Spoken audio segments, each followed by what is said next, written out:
ప్రేక్షకులందరికీ నమస్కారం. నేను మీ తోట రామాంజనేయులు. జూనియర్ విత్ సీనియర్ అనేటువంటి ఒక ప్రోగ్రామ్ని మనం స్టార్ట్ చేశాం. ఫస్ట్ ఎపిసోడ్లో మనం ఈరోజు సీనియర్ అడ్వకేట్, అదేవిధంగా తెలంగాణ బార్ కౌన్సిల్ మెంబర్ అయినటువంటి దుస్సా జనార్దన్ గారు మన దగ్గరికి వచ్చారు. వారితోటి అంటే వారి యొక్క జీవితకాలంలో వారు ఎదుర్కొన్నటువంటి సవాళ్లను, అదేవిధంగా బార్ కౌన్సిల్ మెంబర్గా వారు చేసేటువంటి సేవలను మనము వారిని అడిగి తెలుసుకుందాం. జనార్దన్ గారు నమస్కారం అండి. నమస్తే ఆంజనేయులు గారు. నమస్తే రామాంజనేయులు గారు. నమస్తే సార్. అసలు మీ నేపథ్యం చెప్పండి సార్.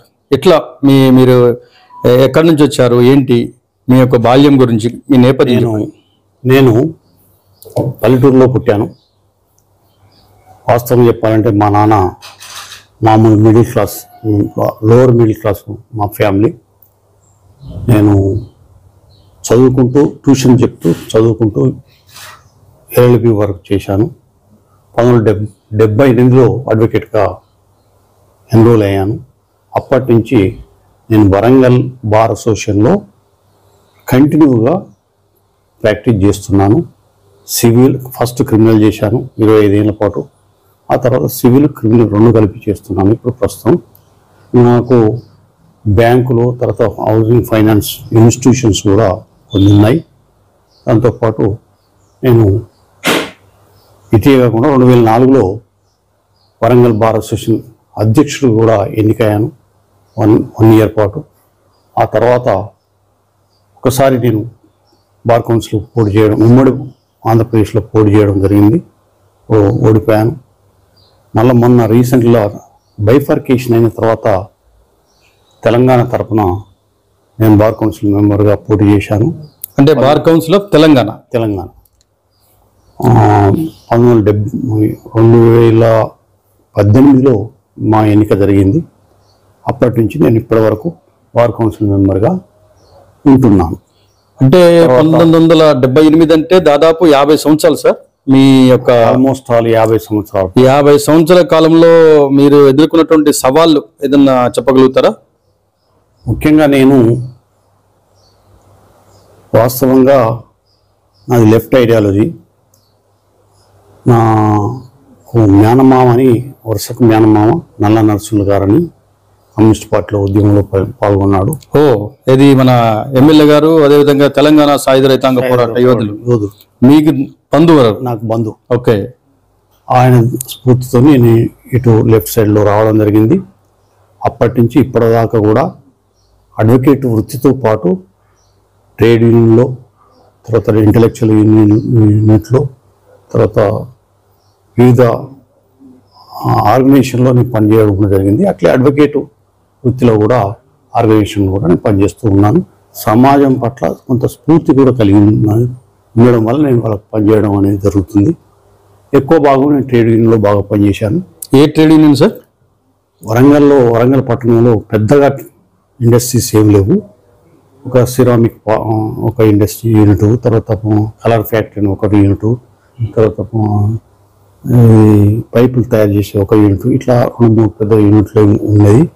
ఆంజనేయ మిల్ ఏదైతే ఉన్నదో ఇదివరకు ఉండే, అది మొత్తం డిఫంక్ అయిపోయి అది మొత్తం ఏం లేకుండా పోయింది.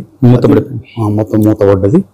ఇప్పుడు మాత్రం మామూలు యూనిట్స్ మాత్రమే ఉన్నాయి. వాటిల్లో ఇప్పటికీ ఈ లెఫ్ట్ ఐడియాలజీ ట్రేడ్ యూనియన్సే ఉన్నాయి. అందులో నేను ఎక్కువ అడ్వకేట్గా, వైస్ ప్రెసిడెంట్, తర్వాత అడ్వైజర్గా పనిచేయడం కూడా జరిగింది. వాళ్ళకు సాధక బాధకులు కూడా పనిచేయడం కూడా జరిగింది. వాళ్ళ యొక్క రోజువారీగా లేకపోతే వాళ్ళ వృత్తిలో ఏదైనా సమస్యలు వచ్చినా కూడా మేనేజ్మెంట్తో సంప్రదించి అవసరమైతే పోరాడి వాళ్ళకు వివిధ పద్ధతిలో సహకారం చేయడం అనేది జరుగుతూ వచ్చింది. గ్రేట్. అంటే మీరు అడ్వకేట్తో పాటు ట్రేడ్ యూనియన్ లీడర్గా వారికి కూడా సహకరించారు. సంతోషం సార్. ఇప్పుడు బార్ కౌన్సిల్ మెంబర్ ఉన్నారు కదా, తెలంగాణలో బార్ కౌన్సిల్ మెంబర్స్ ఎంతమంది ఉంటారు సార్? 25 మంది ఎన్నిక కావడం. మొత్తం ఉన్న సభ్యులు తెలంగాణలో ఉండబడే అంటే అడ్వకేట్లు మొత్తానికి 25 మందిని ఎన్నుకోవాలి. 25 మందిని ఎన్నుకోవడం జరుగుతుంది. ఆ 25 మందిలో నేను ఒకరిని ఎన్నిక కావడం జరిగింది. మీరు బార్ కౌన్సిల్ మెంబర్ అయ్యారు కదా, ఎన్ని సంవత్సరాలు మీ పీరియడ్? వాస్తవంగా ఈ తెలంగాణ ఆంధ్రప్రదేశ్ డివిజన్ అయినప్పుడు దీనికి అడ్వకేట్ జనరల్ 2 అడ్వకేట్ జనరల్ వాళ్ళు కన్వీనర్గా ఉండ్రి. ఆ తర్వాత బైఫార్కేషన్ అయిన తర్వాత మమ్మల్ని 2 సంవత్సరాల వరకే పరిమితితోని ఎన్నిక చేయడం కూడా జరిగింది. అయితే దాంట్లో ఒక మాట చెప్పాలి ఇప్పుడు మీకు. మాకన్నా ముందు ఛత్తీస్గఢ్ తర్వాత జార్ఖండ్ అనే రాష్ట్రాలు ఏర్పడడం వల్ల వాళ్ళకు కూడా కొత్త యాక్ట్ ప్రకారం, అడ్వకేట్స్ యాక్ట్ ప్రకారం కొత్తగా స్టేట్ ఏర్పడ్డప్పుడు అది 2 సంవత్సరాల వరకే ఉంటుంది మొదటిసారి. ఆ తర్వాత రెగ్యులర్గా 5 సంవత్సరాల పాటు ఉంటుంది. అయితే 2 సంవత్సరాల వరకే మాకు ఎన్నిక జరిగింది. ఆ తర్వాత ఈ ఛత్తీస్గఢ్ జార్ఖండ్ ఏదైతే ఉన్నదో సుప్రీంకోర్టు పోవడం వల్ల వాళ్ళకు లేదు వాళ్ళు ఎన్నికైంది కాబట్టి వాళ్ళకు కూడా 5 సంవత్సరాలు ఉండొచ్చు, తప్పులేదు, వాళ్ళు 5 సంవత్సరాలు ఉండాలని చెప్పి సుప్రీంకోర్టు తీర్మానించడం జరిగింది. దాన్ని పురస్కరించుకొని బార్ కౌన్సిల్ ఆఫ్ ఇండియా మాకు 5 సంవత్సరాల వరకు పొడిగించడం జరిగింది. కానీ మరి మీది 2018 అన్నారు కదా, 2018 నుంచి 2025 అంటే దాదాపు 7 ఇయర్స్. అంటే ఈ 7 ఇయర్స్ కూడా పొడిగించడం వల్ల 7 ఇయర్స్ వచ్చారు. అంటే ఇప్పుడు దాంట్లో ఒకటి ఏంటంటే మాకు 5 సంవత్సరాలు ఇచ్చిన తర్వాత ఈ బార్ కౌన్సిల్ ఆఫ్ ఇండియా వాళ్ళు ఒక ప్రతిపాదన పెట్టడం జరిగింది. ప్రతి 5 సంవత్సరాలకు ఒకసారి ప్రతి అడ్వకేటు ఎగ్జామ్ టెస్ట్ పెడతారు, టెస్ట్లో పాస్ అయిన వాళ్ళే కంటిన్యూ అవుతారని చెప్పి పెట్టడం జరిగింది. దాన్ని మేము అడ్వకేట్స్ అందరం, తర్వాత బార్ కౌన్సిల్ వాళ్ళు అందరం వ్యతిరేకించినాం. ఏఐబి కాదు, ఇండియా ప్రతి 5 సంవత్సరాలకు ఒకసారి ప్రతి అడ్వకేట్ ఎగ్జామ్ రాయాలి. ఓహో, ఏది ఎలిజిబిలిటీ మామూలుగా వాళ్ళ యొక్క ఎడ్యుకేషనల్ ఇన్స్టిట్యూషన్ లో చదివింది పాస్ అయింది కాక మళ్ళీ 5 సంవత్సరాలకు ఒకసారి తప్పకుండా ఎగ్జామ్ కావాలి. అది పాస్ అయితేనే మళ్ళీ కంటిన్యూ అవుతాడు అడ్వకేట్. ఓకే, యాజ్ అడ్వకేట్ అయితే దానివల్ల చాలా ఇబ్బంది ఏర్పడుతుంది, అది వద్దు అని చెప్తే అప్పుడు 5 సంవత్సరాలకు ఒకసారి రెన్యువల్ చేసుకోవాలని చెప్పి మాత్రం ప్రతిపాదన పెట్టారు. అది కంటిన్యూ నడుస్తుంది. దాన్నే సిఓపి అంటారు, సర్టిఫికేట్ ఆఫ్ ప్రాక్టీస్. ఇంకోటి 5 సంవత్సరాలకు ఒకసారి రెన్యువల్ చేసుకుంటూ ఉండాలి. ఇది ఇప్పుడు నడుస్తుంది. దాంట్లో ఇంకోటి సమస్య వచ్చిందంటే ఈ 5 సంవత్సరాల పాటు సిఓపి అనేది ఏదైతే ఉన్నదో మన అడ్వకేట్ వృత్తిలో కొన్ని సమస్యలు ఏర్పడ్డాయి. అడ్వకేట్ కానివాడు కూడా అడ్వకేట్గా ప్రాక్టీస్లో వచ్చాడు, పాస్ కానివాడు కూడా అడ్వకేట్గా వచ్చాడు, తర్వాత మామూలు సర్టిఫికేట్ ఎక్కడి నుంచో తెచ్చుకొచ్చి అడ్వకేట్గా వృత్తిలోకి వచ్చాడు. అయ్యే వరకు ఈ రెగ్యులర్గా ప్రాక్టీస్ చేసే వాళ్ళకు కొంత ఇబ్బంది ఏర్పడుతుందని సిఓపి అనేది, సర్టిఫికేట్ ఆఫ్ ప్రాక్టీస్ అనేది కంపల్సరీ పెట్టి దానికి మినిమం 7 వకాలతులు లేకపోతే 5 వకాలతులు ఇండిపెండెంట్గా ఆయనే ప్రాక్టీస్ చేస్తున్నట్టు, రెగ్యులర్గా ప్రాక్టీస్ చేస్తున్నట్టు దానికి సబ్మిట్ చేయాలి.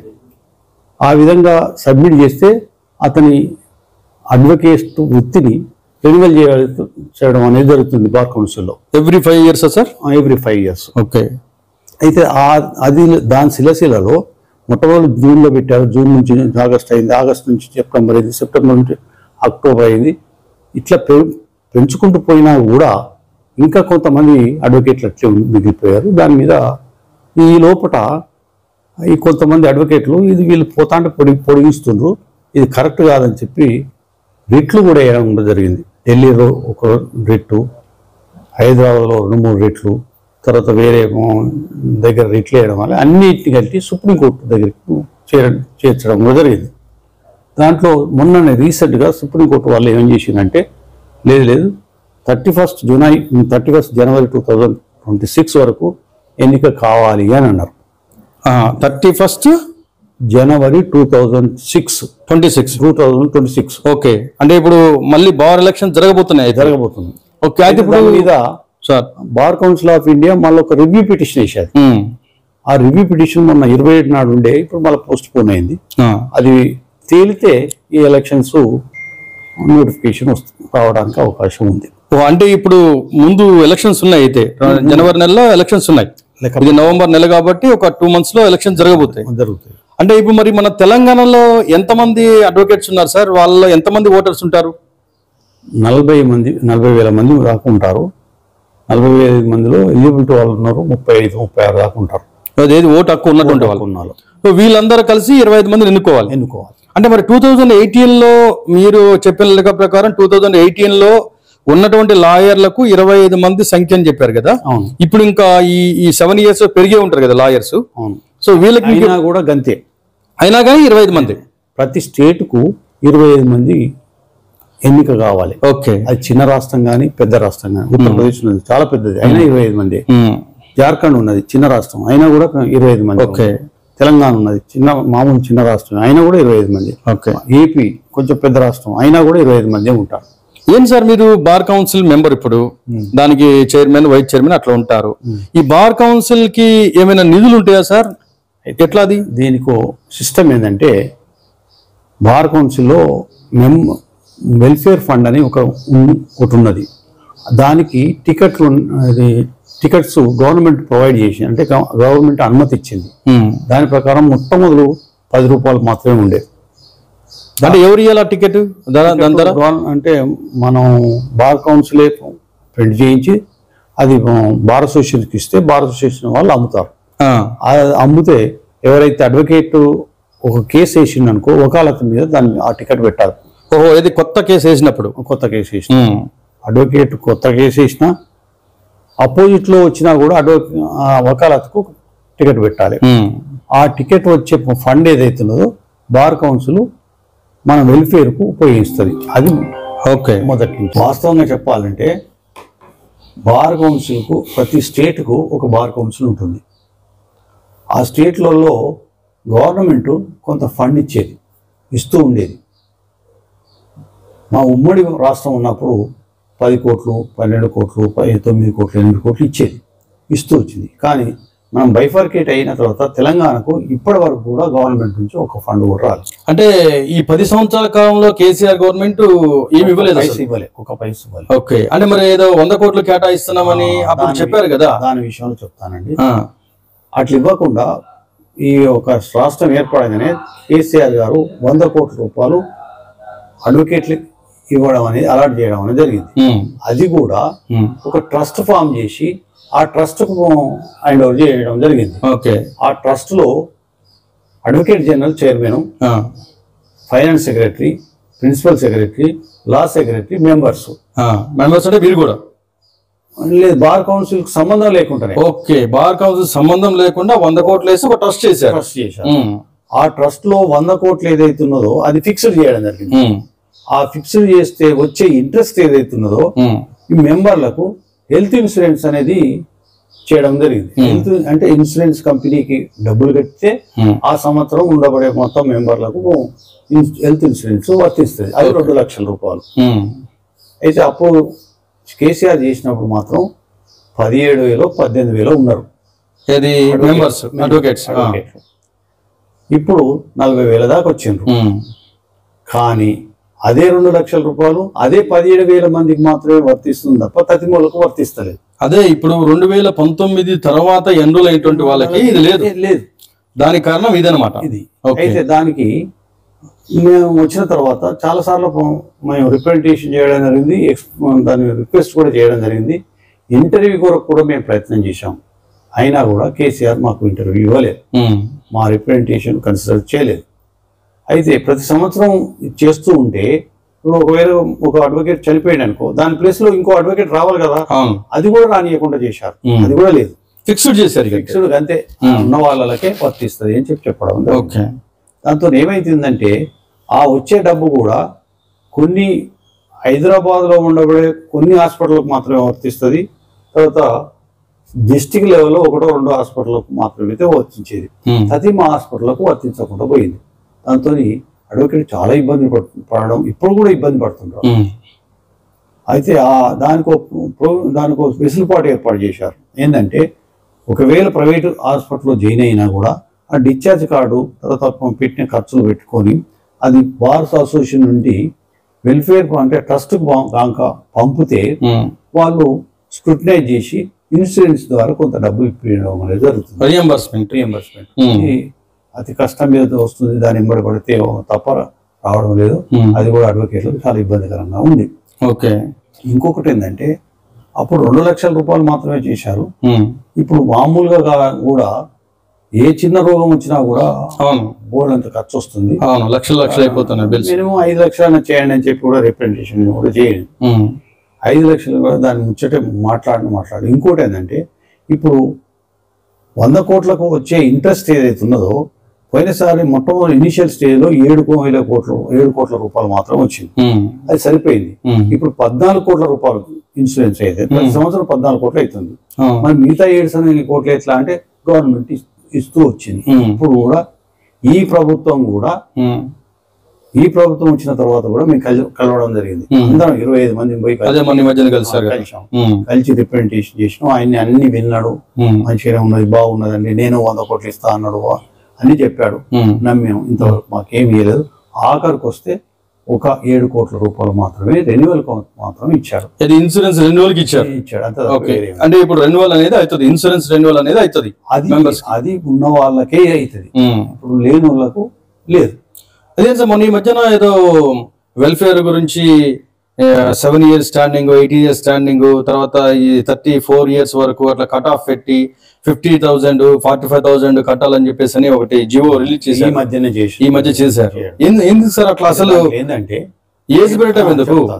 దాని ఏంటంటే మేము వచ్చినప్పుడు కొంతమంది అడ్వకేట్లు అసలైతే చట్ట ప్రకారం 35 ఏళ్ళు దాటిన తర్వాత ఎవరు ఎన్రోల్ చేసుకున్నా కూడా వాళ్ళకు ఈ వెల్ఫేర్ స్కీమ్ వర్తించదు. వెల్ఫేర్ స్కీమ్ అనేది వర్తించదు. అడ్వకేట్ గా ప్రాక్టీస్ చేయొచ్చు, కానీ వెల్ఫేర్ రాకుండా పోతుంది. దాని మీద రిప్రజెంటేషన్స్ అవి రావడం వల్ల ఒకసారి మేము ఎన్నికైన తర్వాత ఒకసారి 2020 అనుకుంటా 2021లో ఒక ఛాన్స్ ఇచ్చినాం. ఆ ఛాన్స్ ఇచ్చినప్పుడు 12,000 మంది ఈ వెల్ఫేర్ వర్తించని వాళ్ళు ఉన్నారు. ఓకే. అయితే వాళ్ళకు 1 time సెటిల్మెంట్ కూడా ఇవ్వడం జరిగింది.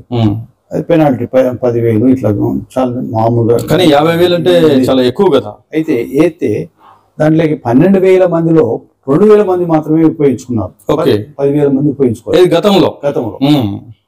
మళ్ళీ ఇప్పుడు రిప్రజెంటేషన్స్ అవి రావడం వల్ల మళ్ళీ మొన్న ఒకసారి ఛాన్స్ ఇవ్వడం జరిగింది. అదే ఆ ఛాన్స్ ఇవ్వడంలో అది కూడా ఎందుకు ఇవ్వడం జరిగిందంటే మన పక్క ఆంధ్రప్రదేశ్ వాళ్ళు కూడా ఇచ్చారు. ఇచ్చిండ్రు. వాళ్ళకు లిమిట్స్ లేకుండానే ఇచ్చిండ్రు. వాళ్ళు 35,000 40,000 45,000 ఇట్లా ఇచ్చుకుంటూ వచ్చిండ్రు. మన దగ్గరకు వచ్చే వరకు 50,000 55,000 60,000 65,000 ఇట్లా పెట్టడం కూడా జరిగింది. ఆ విధంగా అయితే చాలా రిపర్కేషన్స్ వస్తున్నాయి. చాలా మంది మమ్మల్ని బార్ కౌన్సిల్ వ్యతిరేకించడం కూడా జరుగుతుంది. దాని మీద బార్ అసోసియేషన్ కూడా కొన్ని లెటర్స్ రిప్రజెంటేషన్స్ కూడా తగ్గించమని కూడా చెప్పారు. అదే భాగంలో నేను కూడా ఒక లెటర్ రాశాను బార్ కౌన్సిల్ కు, ఇది ఒకసారి రివ్యూ చేయండి తగ్గించడానికి అని చెప్పి. అది అండర్ కన్సిడరేషన్ లో ఉన్నది. ఓకే. దీనిలో ఇంకొక మాట చెప్పాలి మీకు సార్. ఇప్పుడు వాళ్ళు పెట్టేటప్పుడు స్టాండింగ్ కూడా పెట్టారు. స్టాండింగ్ అంటే 7 years 35 ఏళ్ళు తర్వాత ఎన్రోల్ చేసుకున్నవాడు 36 నుంచి 40 వరకు చేసుకున్నవాడు 50,000 పెట్టారు. అయితే స్టాండింగ్ 7 సంవత్సరాలు పెట్టాను. తర్వాత 40 నుంచి 45 వరకు స్టాండింగ్ 10 సంవత్సరాలు పెట్టారు. ఆ తర్వాత 15 14 ఇట్లా లాస్ట్కి వచ్చే 65 ఏళ్ళు దాటిన వాడికి 30 ఏళ్ళు పెట్టారు. మరి ఇదేంది? ఇట్లా పెట్టడం వల్ల ప్రతి అడ్వకేట్ ఉపయోగించుకోలేకపోతుండు, ప్రతి ఒక్కరికి ఛాన్స్ ఆపర్చునిటీ లేకుండా పోతుంది. ఏం జరుగుతుంది అనేది మీ వాదన, అడ్వకేట్ల వాదన. ఇప్పుడు వాస్తవమైన విషయం ఏంటంటే చాలా మంది రిటైర్డ్ ఎంప్లాయీస్ వస్తున్నారు. కొంతమంది 50 సంవత్సరాల తర్వాత కూడా లా చేయాలని దృష్టి ఉంది. దీనికి ఏజ్ లిమిట్ లేదు కాబట్టి మీరు ఇట్లా ఇయర్స్ ఎన్ని సిస్టమ్ పెట్టడం వల్ల నష్టపోతున్నారు చాలా మంది. అయితే నష్టం అనేది మీ దృష్టిలో అది కావచ్చు. కానీ ఇప్పుడు 65 ఫర్ ఎగ్జాంపుల్ నేను 60 ఏళ్ళు ఉన్నా, 65 ఉన్నా అనుకుందాం. నేను నిన్న ఎన్రోల్ చేసుకున్నా. ఇవాళ నాకు ఈ వెల్ఫేర్ కట్టినా, 60 పెనాల్టీతో కట్టినా. రేపు వెళ్ళిపోతా. 1 సంవత్సరం లోపలే నీకు 10 లక్షలు ఇవ్వాలి కదా. దానివల్ల భారం పడుతుంది అనేది. అది సొమ్ము మన అందరిదే కదా. అదే మరి అది కొంచెం ఆలోచించాల్సిన పని కదా. కాబట్టి వాళ్ళని ఏమంటున్నాం అంటే ఎన్రోల్ చేసుకున్నప్పుడు 36 ఏళ్ళు దాటి 40 ఏళ్ళు కలుపు ఉన్నవాడు ఎన్రోల్ చేసుకున్నప్పుడు ఆ మధ్యన చేసుకున్నవాడు చేసుకుంటే ఈ రోజు వరకు వాడు 7 సంవత్సరాలు స్టాండింగ్ లో ఉండాలి. ఉంటే వాడు కొంత మనకు బెనిఫిట్ చేసిన వాళ్ళు అవుతాను, తర్వాత వాళ్ళకు కూడా అవకాశం దొరుకుతుంది. ఇప్పుడు 30 ఏళ్ళు 65 ఏళ్ళు దాటినప్పుడు 30 ఏళ్ళు ఎందుకు ఉండాలంటే 30 ఏళ్ళ కిందట ఉంటే 30 ఏళ్ళ నుంచి అడ్వకేట్ గా ప్రాక్టీస్ చేస్తుంది కదా, అతనికి మనం ఏం చేసినా కానీ బెనిఫిట్ నడుస్తుంది కదా అనే ఆలోచనతో ఆ దృక్పథంతో ఇచ్చేయడం జరిగింది. అయితే అది వేరే విధంగా మన అడ్వకేట్లు అర్థం చేసుకుంటుంటూ వేరే విధంగా అది కరెక్ట్ కాదు, ఇది స్టాండింగ్ కరెక్ట్. ఓకే సార్, ఇప్పుడు మన ఈ మధ్యన ఈ 41A CRPC అనే కొత్తగా వచ్చినట్టు BNSS 35 ఉన్నది కదా, సో దాని గురించి ఫైట్ చేశారు. అది ఎంతవరకు వచ్చింది సార్? అది ఏమంటారు మీరు? వాస్తవంగా చెప్పాలంటే ఇది మనం చేసింది కాదు. ఒక ప్రొఫెసర్ భార్య భర్తల మధ్యన తగాదాలు పడడం వల్ల భార్య ఏం చేసింది 498A కేసు పెట్టింది. వాడు ప్రొఫెసర్ కాబట్టి యాంటిసిపేట్ బెయిల్ పెట్టాడు. అది కింద రిజెక్ట్ అయింది, హైకోర్టు పోయిండు, హైకోర్టులో రిజెక్ట్ అయింది, సుప్రీంకోర్టు దాకా పోయిండు. సుప్రీంకోర్టులో అప్పుడు ఏమన్నదంటే ఇదేంది భార్య భర్తల మధ్య తగాదాల్లో ఈ విధంగా వాడిని జైలు పంపితే వాడు ఉన్న ఉద్యోగం పోతుంది, ఇవన్నీ ఇబ్బంది అవుతుంది, వాడి లైఫ్ లో సెటిల్ కాలేకపోతుండు, మన వృత్తి చేసుకుంటే చేసుకోవచ్చు కష్టం, కానీ ఈ విధంగా జైలు పంపడం అనేది కరెక్ట్ కాదు. కాబట్టి ఒక కామన్ ఆర్డర్ లెక్క రాసింది ఏంటంటే ఏదైతే పనిష్మెంట్ ఉంటుందో అది 7 సంవత్సరాల వరకు లోపల ఉంటే అది ఏదైనా కానీ ఏ పనిష్మెంట్ కానీ, ఫర్ ఎగ్జాంపుల్ 324 ఉన్నది, ఎంత 3 ఇయర్స్, 323 ఉన్నది, ఓన్లీ 6 months ఫైన్ ఇవన్నీ ఉన్నాయి. కొన్ని ఇది థెఫ్ట్ ఉన్నది అనుకో 5 సంవత్సరాలు ఉన్నది, 498A 7 సంవత్సరాలు ఉన్నది. 7 సంవత్సరాల లోపల కనుక ఉంటే మన ఒకవేళ ఆడు జమానతి వాడు ఇవ్వడానికి ముందరికి వస్తే పోలీసు వాళ్ళు ఆ యొక్క జమానతును పెట్టుకొని అతను తాత్కాలికంగా రిలీజ్ చేయొచ్చు. అది కోర్టుకు తీసుకురాకుండా ప్రొడ్యూస్ చేయకుండా అని రిమైండ్ పంపకుండా అప్పటికప్పుడు అక్కడ షూరిటీ బాండ్ తీసుకొని అతన్ని రిలీజ్ చేసుకొని ఆ తర్వాత ఛార్జ్ షీట్ పెట్టి అప్పుడు అతనికి కోర్టు నుండి సమన్ ఇవ్వచ్చు అని చెప్పి ఒక డైరెక్షన్ ఇచ్చింది. మరి మనం ఆ డైరెక్షన్ ప్రకారం వీళ్ళు పార్లమెంట్ వాళ్ళు ఏం చేసిందంటే దాన్ని పురస్కరించుకొని ఒక చట్టాన్ని తయారు చేసి అది పార్లమెంట్ లో బిల్లు పాస్ అయింది, యాక్ట్ కూడా వచ్చింది. యాక్ట్ లో ఏంటంటే CRPC సవరణ చేశారు, దాన్ని 41A. ఇప్పుడు దాన్ని తీసేయాలంటే మళ్ళీ పార్లమెంటే చేయాలి. అదే అది ఎందుకు వ్యతిరేకిస్తున్నారు లాయర్స్ దాన్ని? అయితే ఒకటి ఇబ్బందికరమైంది ఏంటంటే అడ్వకేట్ వాళ్ళను తప్పకుండా ఎవడైనా కూడా ఒకసారి కంప్లైంట్ ఇస్తే ఆ కంప్లైంట్ పోలీసు వాళ్ళు రిజిస్టర్ చేసి ఆ తర్వాత అది నాన్ బెయిలబుల్ అయితే కోర్టుకు ప్రొడ్యూస్ చేయాలి. పోలీసు వాళ్ళకి అధికారం లేదు, అది ఓన్లీ అరెస్ట్ చేయడం, కోర్టుకు ప్రొడ్యూస్ చేయడం, తర్వాత ఇన్వెస్టిగేషన్ చేయడం, ఛార్జ్ షీట్ పెట్టడం, అది వాళ్ళ యొక్క నియమ నిబంధనలు కర్తవ్యం. అయితే దాంతో ఏమైతుంది, ఇప్పుడు పోలీసు వాళ్ళు వెంటనే బెయిల్ ఇవ్వడం, మేమే బెయిల్ ఇస్తున్నాం అనడం, దాన్ని మిస్యూజ్ చేయడం, ఈ ఎవరైతే కంప్లైంట్ ఇస్తారో ఆమె అక్కడనే ఉంటది, పోలీస్ స్టేషన్లే ఉంటది. వీడు నేరస్తుడు ఎవరైతే ఎవరి నేరం మేపబడ్డో వాడు వస్తాడు, బాండ్ ఇస్తాడు, జోనలు పెడతాడు, వెళ్ళిపోతాడు నవ్వుకుంటూ. మరి ఈమె పరిస్థితి ఏంది అనేది మన అడ్వకేట్ల వాదన. ఇది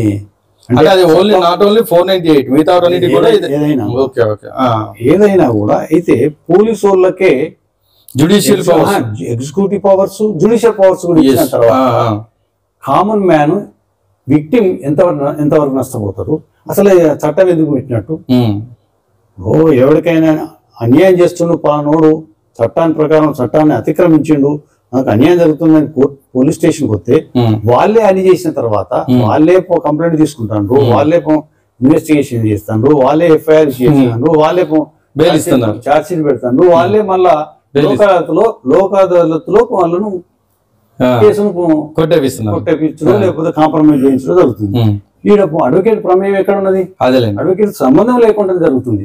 కాబట్టి ఇది అన్యాయం, ఇది జనరల్ పీపుల్ కూడా నష్టం జరుగుతుంది అనేది మన అడ్వకేట్ల వాదన.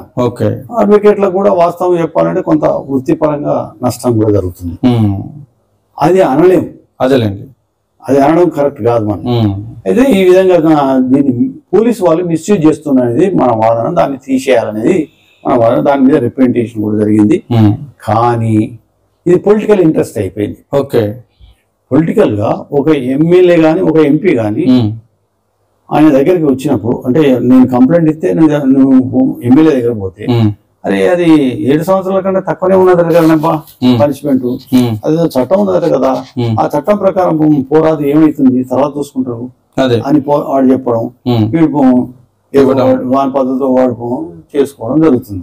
ఇది మిస్యూజ్ అవుతుంది. వాస్తవం చెప్పాలంటే మిస్యూజ్ అవుతుంది. కానీ పొలిటికల్ లీడర్ కు బెనిఫిట్ అవుతుంది, తర్వాత నేరస్తుని కూడా బెనిఫిట్ జరుగుతుంది అనేది ఇవాళ. అయితే నేరస్తుని ఇమీడియట్లీ జైలు పంపి రిమాండ్ పంపడం అనేది కరెక్ట్ కాదు కదా, కృష్ణయ్య గారు చెప్పినట్టు.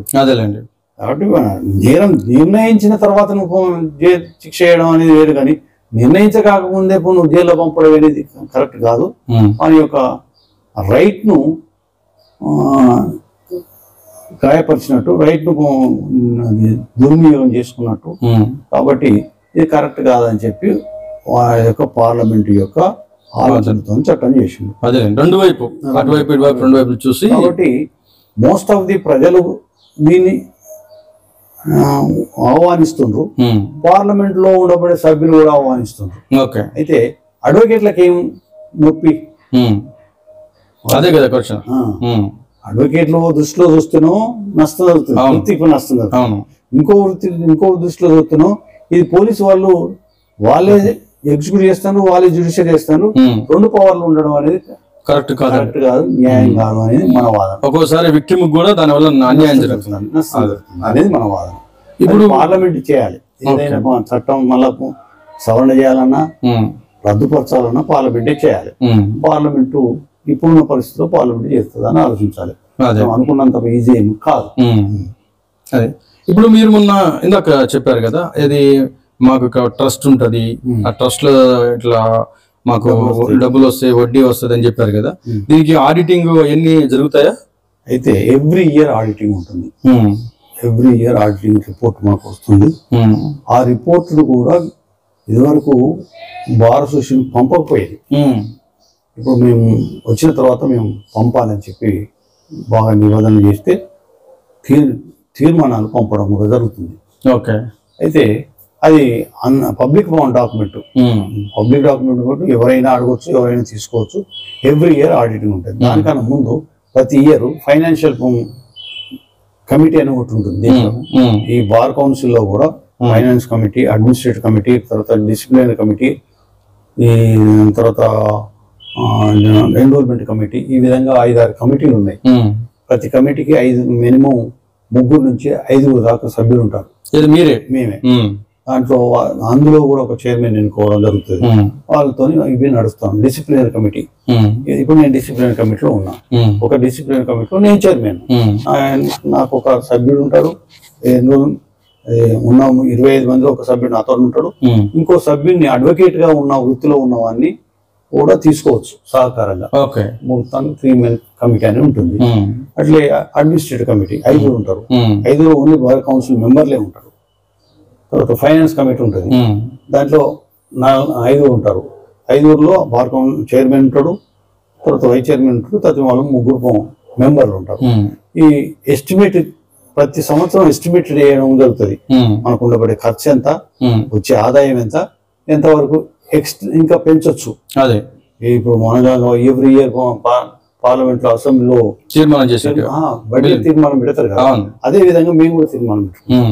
ఆ తీర్మానం జనరల్ బాడీలోకి వచ్చి అది అప్రూవ్ అయిన తర్వాత దాని ప్రకారం మనం ముందరికి పోతాం. అది జరిగింది. అంటే ఇప్పుడు మరి మీరు ఇప్పుడు బార్ కౌన్సిల్ మెంబర్ గా ఉన్నారు. రేపు 2026లో వచ్చే ఎన్నికల్లో కూడా మీరు మళ్ళీ పోటీ చేస్తారా బార్ కౌన్సిల్ మెంబర్ కి? చేయాలని దృక్పథం ఉంది, చేయడం అనేది జరుగుతుంది. ఎందుకంటే అంటే మీకున్న స్వార్థం ఏంది అని కాడ కూడా రావచ్చు. అంటే ఏం చేశారు మరి మీరు బార్ కౌన్సిల్ సభ్యులుగా ఉన్నప్పుడు మీరు ఏం చేశారని ఇప్పుడు ఈ 7 years లో కూడా మీరు చెప్పాలి కదా. అయితే మేము తెలంగాణ ఏర్పడిన తర్వాత మేము ఫస్ట్ సారి ఎన్నికైనాం. ఫస్ట్ బార్ కౌన్సిల్ మెంబర్ ఎన్నికైనాం. ఆ ఎన్నికైనప్పుడు మా బార్ కౌన్సిల్లో అంతకుముందు 2 డెత్ బెనిఫిట్ 2 లక్షలు ఇచ్చేది. ఈ డివిజన్ అయిన తర్వాత 3 లక్షలు చేసిండు. మా చేతికి వచ్చే వరకు 3 లక్షలకు బెనిఫిట్.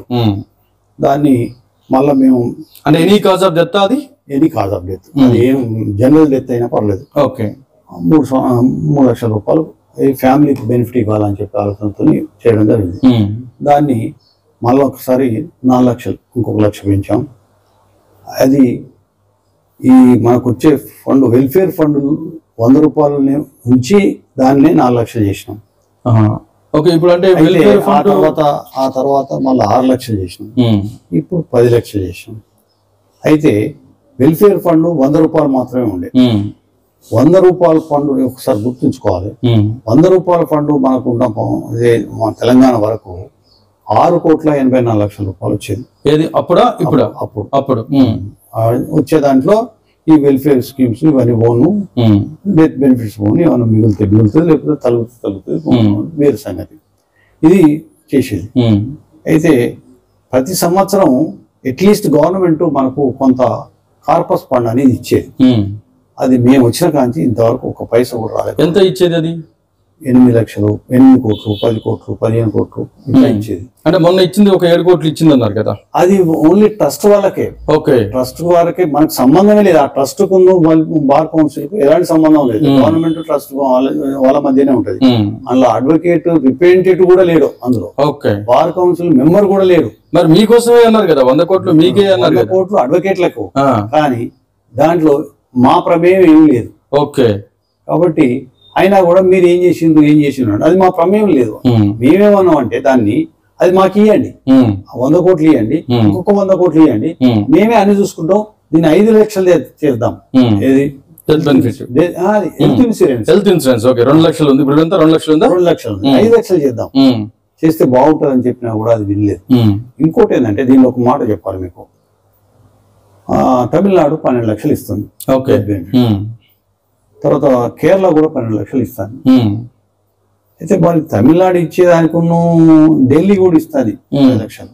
కానీ వెల్ఫేర్ ఫండ్ పెరగలే వాళ్ళకు. కానీ కార్పస్ ఫండ్ ఎవ్రీ ఇయర్ వస్తాను, అంటే గవర్నమెంట్ నుంచి ఫండ్ వస్తుంది. దాన్ని ఉపయోగించుకొని వీళ్ళు ఇవ్వడం జరుగుతుంది. ఇంకా కేరళ ఇంకో అడ్వాంటేజ్ ఏంటంటే, ఇప్పుడు మనం ఒక కేసు వేస్తాం, సూట్ వేస్తాం, కోర్టు ఫీ కడతాం. ఇట్లా ఈ కోర్టు ఫీ కట్టింది ఏదైతే ఉన్నదో కొన్ని కోట్ల రూపాయలు అవుతాయి. ఈ కోట్ల రూపాయలకి వెళ్ళి వాళ్ళు 1% బార్ కౌన్సిల్కి ఇస్తారు. కేరళ గవర్నమెంట్ మనకి లేదా, మన దగ్గర లేదా స్కీమ్. అంటే ఆ డబ్బులు ఎవరు తీసుకుంటారు? మరి బార్ కౌన్సిల్కే ఉంటుంది. ఆ బార్ కౌన్సిల్ అది కాదు, ఇప్పుడు ఈ సివిల్ సూట్ వేసినప్పుడు గవర్నమెంట్ కి పోతుంది కదా. ఓకే, గవర్నమెంట్ సుమారు ఎంత ఉండొచ్చు సార్? అది కోట్ల మీద ఉంటది. మామూలు 1 కోటి 2 కోట్లు కాదు, 100 కోట్ల మీద ఉంటది. ఓకే, అందులో మనం 1% ఇవ్వంటాను. కేరళ గవర్నమెంట్ ఇస్తుంది కాబట్టి మనం కూడా 1% ఇవ్వంటాం. 1% ఇచ్చినా కూడా మినిమం 15 కోట్ల దాకా వస్తాయి ఎవ్రీ ఇయర్. మినిమం 15 కోట్లు, 20 కోట్లు కూడా రావచ్చు. అయితే దాంతో ఆ ఫండ్ తోని మనం అందరికి అన్ని పద్ధతుల్లో ఈ వెల్ఫేర్ ఇవ్వచ్చు, తర్వాత హెల్త్ ఇన్సూరెన్స్ కూడా ఇవ్వచ్చు, తర్వాత ఇంకో అన్ని పద్ధతుల్లో ఈవెన్ డెత్ బెనిఫిట్స్ కూడా పెంచి ఇవ్వచ్చు అనే ఆలోచనతో చేసినాం. అది ఇంతవరకు మెటీరియల్ కాలే. ఇంకొకటి ఏంటంటే, కేరళలో ఎవ్రీ ఇయర్ ఒక 10 సంవత్సరాలు సర్వీస్ ఉన్న క్యాండిడేట్ ఉన్నాడు, అడ్వకేట్ గా 20 ఉంటాడు, 30 ఉన్నాడు. ఈ విధంగా వాళ్ళ యొక్క ఇన్కమ్ స్తోమతను బట్టి కొంత ఫండ్ కలెక్ట్ చేస్తుంది. మనం కూడా ఆ పద్ధతులు చేయాలంటే ఎవరు ముందరకు వచ్చేటట్టు కనపడలేదు. అది క్రిటిసిజం. అంటే వాళ్ళు ఇన్ని డబ్బులు సంపాదిస్తున్నారని మనకి ఎట్లా లెక్క తెలుస్తుంది? Income tax కడతలేరా? ఓకే, ఇప్పుడు నేనున్నా ఇన్కమ్ ట్యాక్స్ కడతానా.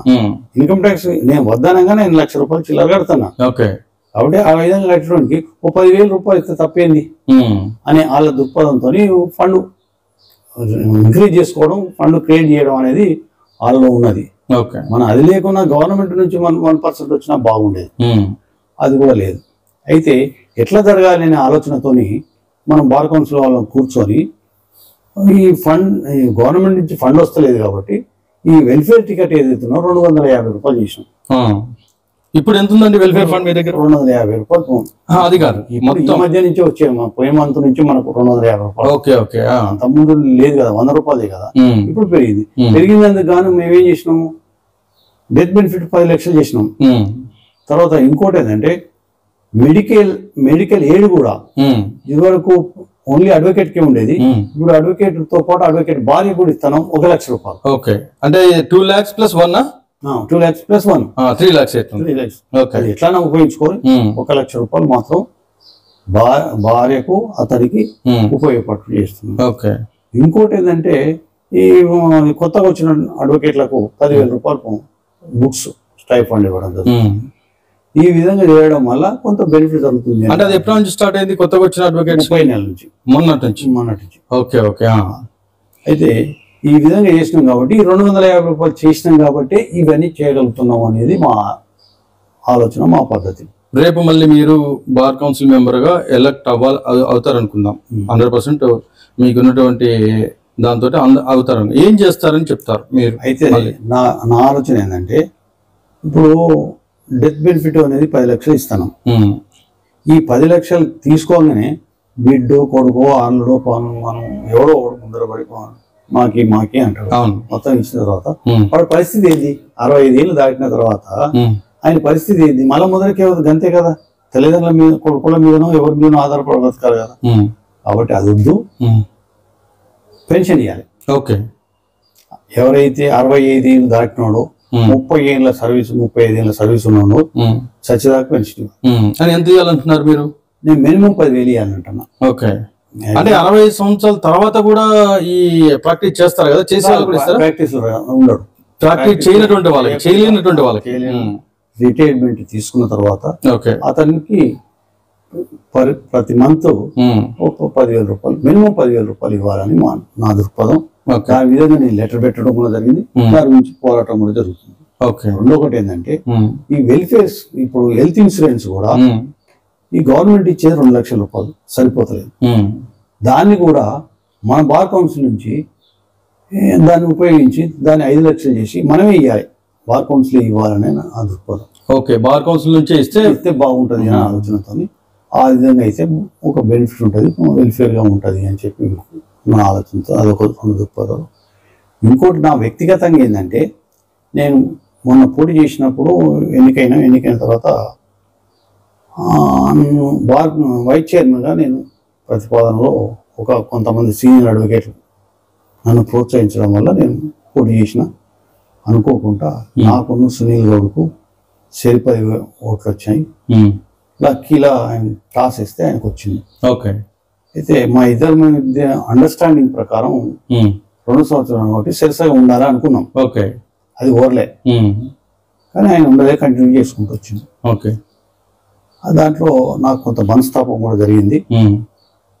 కాబట్టి దాన్ని ఒకసారి ఛాన్స్ చూద్దాం, ఇంకోసారి చేస్తే అనే ఆలోచన ఒకటి ఉన్నది. తర్వాత ఈ వెల్ఫేర్ కూడా అందరికీ అందాలనే ఆలోచన. ఇంకోటి, నేను 45 ఏళ్ళు ప్రాక్టీస్కి వచ్చాను. నా పిల్లలు బాగానే సెటిల్ అయి ఉన్నారు. నాకు కుటుంబ పరంగా ఫైనాన్స్ మీద ఎలాంటి ఇబ్బంది లేవు. ఎంత వీలైతే అంత సర్వీస్ చేద్దామన్నా సమాజానికి, ముఖ్యంగా అడ్వకేట్ సొసైటీ ఆలోచనతో రెండోసారి పోటీ చేయడం జరుగుతుంది. ఓకే. రెండోసారి సార్, ఇప్పుడు మీది దాదాపు 50 సంవత్సరాలు సీనియారిటీ.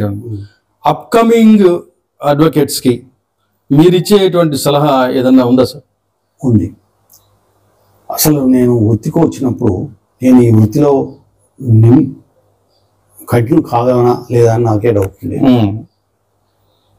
నాకు ఆ వృత్తిలో వచ్చేటప్పుడు కోఆపరేటివ్ సొసైటీలో నాకు కన్సాలిడేట్ పేమెంట్ మీద 200 రూపాయలు వచ్చేది పర్ మంత్. ఈ 200 రూపాయలు కూడా వస్తుందో రాదు అనేది నాకు డౌట్ ఉండే స్టార్టింగ్. ఏమైనా కానీ అప్పటి వరకు నాకు కొడుకు, ఇంకో బిడ్డ బిడ్డ కూడా పెద్ద బిడ్డ కూడా పుట్టింది. అయినా ధైర్యం చేసి కొంతమంది నాకు కూడా అడ్వకేట్ తర్వాత ఫ్రెండ్స్ ఉండి ప్రోత్సహించడం వల్ల నేను వృత్తిలోకి వచ్చాను. చాలా కష్టాలు పడ్డాం. ఎందుకంటే 6 నెలల ఏడాది దాకా మొట్టమొదటి నా యొక్క ఇన్కము దూరంగా మా బంధువులే భార్య భర్తల మధ్యన వాడు కౌంటర్ అయిపోతే 25 రూపాయలు ఫైన్ వేసిండు కోర్టు. ఆ 25 రూపాయలు ఏదైతున్నదో మా సీనియర్ దంగభద్రయ్య గారు, ఆయన కమ్యూనిస్ట్ లీడరే, ఆయన నాకు 25 రూపాయలు ఇప్పించిండు. అది మొదటి ఇన్కమ్. ఫస్ట్ మీది 25 రూపాయలు ఇన్కమ్ 1972లో 1978లో మొట్టమొదటి ఇన్కమ్ నాకు 25. పోతూ పేరుకుంటూ అయితే మొట్టమొదటి 3 ఏళ్ల పాటు చాలా కష్టంగా ఉంటుంది. కొందరికి అడ్వకేట్లు సీనియర్లు ఇస్తారు, కొందరు ఇదియరు, కొందరు ఉత్తరాన్ని చేయించుకుంటారు. ఈ వృత్తి ఏదైతున్నదో వాస్తవంగా బాగా ధనవంతుల వృత్తి, నోబెల్ ప్రొఫెషన్ అందుకే అంటారు. తర్వాత జమీందారులు జాగీర్దారులు చేసే వృత్తి ఉండే అప్పట్లో. ఇప్పుడు పోను ఆ తర్వాత రేడ్లు వచ్చారు, వేలుగులు వచ్చారు, జమీందారులు వచ్చారు, కొద్దిగా గొప్ప ఆర్థికంగా ఉన్నోళ్ళు వచ్చిండ్రు. ఇప్పుడు మాత్రం ఎక్కడ ఉద్యోగాలు లేక, సోర్స్ ఆఫ్ ఇన్కమ్ లేక ఇళ్ళకి రావడం అనేది జరుగుతుంది. వచ్చేవరకే అతనికి భార్య పిల్లలు ఉండడం జరుగుతుంది. చాలా కష్టాలు ఎదుర్కొంటాను వాళ్ళు. ఈ 41 వచ్చి ఇంకా నష్టం చేసింది అడ్వకేట్లకు. ఇప్పుడు ఏమున్నది, అది సివిల్ దావాలి తప్ప, క్రిమినల్ వాడు ఛార్జ్ షీట్ పెడితే తప్ప, ఆ ఛార్జ్ షీట్ పెట్టిన తర్వాత వాడు సీనియర్ని ఎన్నుకుంటాడు తప్ప జూనియర్ అంతే కదా. ఎవరికి ఈ కొత్తగా వచ్చే వృత్తిలోకి వచ్చే వాళ్ళు చాలా ఇబ్బంది పడుతుండ్రు. ఆ ఇబ్బంది పడకుండా నా యొక్క ప్రతిపాదన కూడా ఏంటంటే, ప్రతి అడ్వకేట్కు ఇదివరకు బీసీలకు ఎస్టీలకు వెల్ఫేర్ 2,000-3,000 రూపాయలు ఇచ్చేది, అట్లా 3 ఏళ్ళు ఇచ్చేది. అట్లా కాకుండా ప్రతి అడ్వకేట్కు ఒక 3,000, 5,000, ఒక 5 ఏళ్ళు ఆంధ్రాలో ఇస్తున్నారు కదా. కొందరికి ఇస్తాను, అందరికి ఇస్తలేదు. మన దాంట్లో ఇన్కమ్ ఉన్నది, అందరికి ఇవ్వాలని నా ప్రతిపాదన. అందరికి ఒక ఎంతో కొంత 3,000, 5,000 ఎన్నాళ్ళ వరకు ఇవ్వాలని 5 ఏళ్ల పాటు. ఈ లోపల వాడు కొంచెం అంటే ఎవరు ఇవ్వాలి, దీన్ని ప్రభుత్వం ఇవ్వాలి, ప్రభుత్వమే ఇవ్వాలి.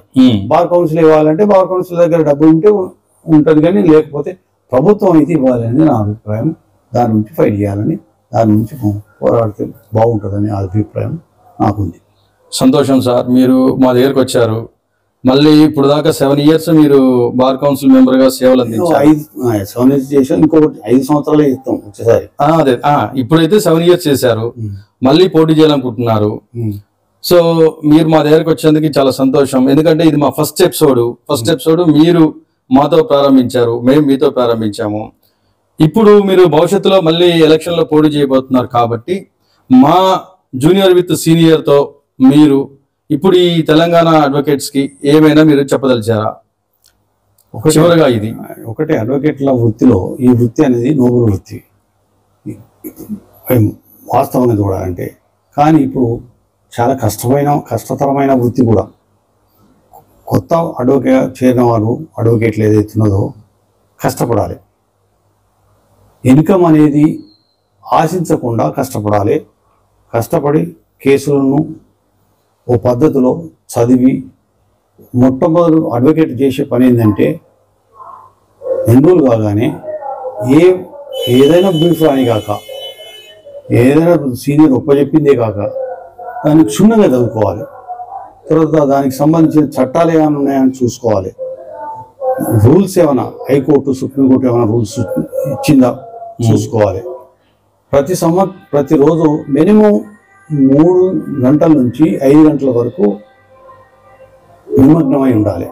అట్లా 5 ఏళ్ళు చేస్తే అతనికి ఒక స్టాండింగ్ అనేది వస్తుంది, ఒక గ్రిప్ అనేది వస్తుంది చట్టం మీద. తర్వాత మన దగ్గరికి వచ్చే క్లయింట్ కూడా నమ్మకం ఏర్పడుతుంది. అప్పుడే ఇన్కమ్ స్టార్ట్ అవుతుంది. కాబట్టి ఆ విధంగా జూనియర్స్ తప్పకుండా ఒక 5 ఏళ్ల పాటు సహకారంగా ఉంటుంది. కష్టపడి పనిచేయాలనేది నా అభిప్రాయం. చేస్తే భవిష్యత్తు కూడా ఉంటుంది. ఇంకోటి, సీనియర్స్ ఎవరైతున్నారో ఎంతో కొంత సహకరించాలి. ఆయనకు మొత్తం సహకరించమని నేను అనడం లేదు, ఆయన తోచిన పద్ధతిలో జూనియర్స్ సహకరించాలనేది నా అభిప్రాయం. ఇప్పుడున్న పరిస్థితుల్లో మహిళలు చాలా రంగాల్లో రాణిస్తున్నారు. ముఖ్యంగా మన ఏదైతే న్యాయవాద వృత్తిలో కూడా, అంటే వైద్య రంగంతో పాటు న్యాయవాద వృత్తిలో కూడా చాలా ఎక్కువ మంది మహిళలు ఎన్రోల్ చేసుకోవడం జరుగుతుంది, రావడం జరుగుతుంది. వాళ్ళ గురించి మీరు ఏదన్నా ఒక 2 మాటలు చెప్తే వారు కూడా సంతోషిస్తారు కదా. ఇప్పుడు ఏంటంటే ఒకప్పుడు మహిళలు అబలలుగా మాత్రమే, ఇప్పుడు సబలలు కూడా రావడం జరుగుతుంది. వాళ్ళు కూడా బాగా చదువుకుంటుండ్రు, వృత్తిలో ముఖ్యంగా అడ్వకేట్ వృత్తిలో రాణిస్తున్నారు. ఒకప్పుడు నేను వచ్చిన కొత్తలో 2-3 కంటే ఎక్కువ లేరు. ఇప్పుడు మా వరంగల్నే 250 మంది దాకా అడ్వకేట్లు, మహిళా న్యాయవాదులు ఉన్నారు. వాళ్ళు జ్యుడిషియల్ ఆఫీసర్స్ కూడా అవుతుండ్రు. చాలా సంతోషకరమైన విషయం. ఇంకా రాణించాలని, ఇంకా వృద్ధిలోకి రావాలని, వాళ్ళు పైగా ఎదగాలని, తర్వాత వాళ్ళు కష్టపడాలని నేను ఆశిస్తున్నాను. వాళ్ళకి అన్ని విధాలా సహకరించడానికి నేను సిద్ధంగా ఉన్నాను. చివరగా సార్, మీరు ఈ 2025లో జరగబోయేటువంటి బార్ కౌన్సిల్ ఎన్నికలకు సంబంధించి 25-26 సరే, అది జనవరిలో జరిగితే 26, ముందు జరిగితే 25, ఈ ఎన్నికలకు సంబంధించి మీరు పోటీ చేద్దాం అనుకుంటున్నారు కాబట్టి మీ యొక్క ఎజెండా ఏందనేది క్విక్ గా ఒక 2-3 మాటల్లో చెప్పగలుగుతారండి? నా ఎజెండా ఏంటంటే, ఒకటి, అడ్వకేట్లకు అన్ని విధాల వెల్ఫేర్గా ఉండాలి. బార్ కౌన్సిల్ కూడా అసలు ఎన్రోల్ కాగానే అడ్వకేటు అతనికి అన్ని ఫెసిలిటీస్ ఏర్పాటు చేయడానికి ప్రయత్నం చేయాలి. అంటే ఏమేమి అనుకుంటున్నారు మీరు? అన్ని అంటే వెంటనే వెల్ఫేర్ వర్తించాలి, తర్వాత వృత్తిపరంగా ఫెసిలిటీస్ ఏర్పాటు చేయాలి.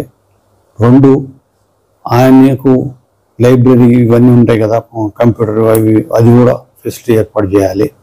ఆ విధంగా చేస్తే ఆయన రాణించడానికి అవకాశం ఉంటుంది, భవిష్యత్తులో కూడా ఆయన ఎదగడానికి కూడా అవకాశం ఉంటుంది అనేది నా అభిప్రాయం. రెండొకటి ఏంటంటే, ఈ ఇన్సూరెన్స్ ఉన్నది, హెల్త్ ఇన్సూరెన్స్ ఏదైతే ఉన్నదో ఇప్పుడు చాలా కష్టంగా ఉన్నది. అది వెంటనే అందరికీ, ప్రతి అడ్వకేట్కి వర్తించాలి. అది మినిమం 5 lakhs వరకు ఉండాలి. అది అడ్వకేట్ యొక్క కుటుంబానికి కూడా వర్తించాలనేది నా అభిప్రాయం. కుటుంబం అంటే 2+2 అట్లా కాదు. ఇప్పుడు ఈ అడ్వకేట్లలో ఒక అడ్వకేట్కు మైనర్ పిల్లలకు మాత్రమే వర్తిస్తుంది. మైనర్ పిల్లలు భార్యకు, పేరెంట్స్కి లేదు కదా. ఓకే, పేరెంట్స్ ఎవరు చూడాలి మరి? అడ్వకేటే చూడాలి కదా, తండ్రి కొడుకే చూడాలి కదా. అది లోపిస్తుంది. అంటే వాళ్ళకు కూడా వర్తించాలనేది నా అభిప్రాయం. వాళ్ళకు కూడా నేను రావడానికి ఒక ప్రయత్నం చేస్తాను. ఇంకొకటి ఏంటంటే, 41 వచ్చి అడ్వకేట్ వృత్తికి చాలా నష్టం చేసింది. కాబట్టి 41 కూడా తీసేయడానికి పార్లమెంట్లో మళ్ళొకసారి బిల్లు పెట్టడానికి కొరకు నా శాయశక్తుల కృషి చేస్తాను. అడ్వకేట్ న్యాయవాదులతో కూడా సహకారం తీసుకుని దాన్ని 41 తీసేయడమా సవరించడమా అనేది తప్పకుండా జరగాలనేది నా అభిప్రాయం. థ్యాంక్ యూ సార్, మీ విలువైనటువంటి సమయాన్ని మాకు కేటాయించారు. మీరందరూ చూశారు కదా, దుస్సా జనార్దన్ గారు సీనియర్ అడ్వకేట్, వారు చెప్పినటువంటి విషయాలన్నింటినీ కూడా మీరు చూశారు. కాబట్టి వారు చెప్పినటువంటి విషయాల్లో మీకు ఇంకేదైనా అనిపిస్తే మీరు కింద కామెంట్ చేయండి. అదేవిధంగా మన పేజ్ అయితే ఉందో దాన్ని మీరు సబ్స్క్రైబ్ చేసుకోండి, అదేవిధంగా లైక్ చేయండి, షేర్ చేయండి. జూనియర్ విత్ సీనియర్ ఈ కార్యక్రమాన్ని మీరందరూ కూడా సపోర్ట్ చేసి దీనికి సహకరించవలసిందిగా మీ అందరికీ విజ్ఞప్తి చేస్తూ అందరికీ నమస్కారం.